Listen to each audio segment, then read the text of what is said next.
நாளை வேளாண் பட்ஜெட் தாக்கல் செய்யப்படக்கூடிய சூழலில் தற்போது முதலமைச்சர் விஜய் அது தொடர்பாக ஆலோசனையில் ஈடுபட்டிருக்கிறார். ஆலோசனையில் வேளாண் துறை அமைச்சர் மற்றும் துறை சார்ந்த உயர் அதிகாரிகள், தலைமைச் செயலர் உள்ளிட்டோரும் பங்கேற்றிருக்கின்றனர்.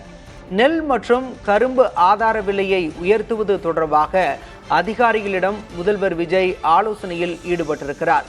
நாளைய தினம் வேளாண் பட்ஜெட்டை அமைச்சர் வினோத் தாக்கல் செய்யவிருக்கிறார். இந்த நிலையில் தற்போது வேளாண் துறை அமைச்சர் மற்றும் அதிகாரிகளுடன் முதல்வர் விஜய் ஆலோசனையில் ஈடுபட்டிருக்கிறார். நெல் மற்றும் கரும்புக்கான ஆதார விலையை உயர்த்தி அறிவிப்பது தொடர்பாக இந்த ஆலோசனையில் விவாதிக்கப்படுவதாக கூறப்படுகிறது. அண்மை செய்தியாக பார்க்கிறோம். முதலமைச்சர் விஜய் வேளாண் துறை அமைச்சர் மற்றும் அதிகாரிகளுடன் ஆலோசனையில் ஈடுபட்டிருக்கிறார். நெல் மற்றும் கரும்புக்கான ஆதார விலையை உயர்த்தி வழங்குவது தொடர்பாக அவர் ஆலோசித்து வருகிறார்.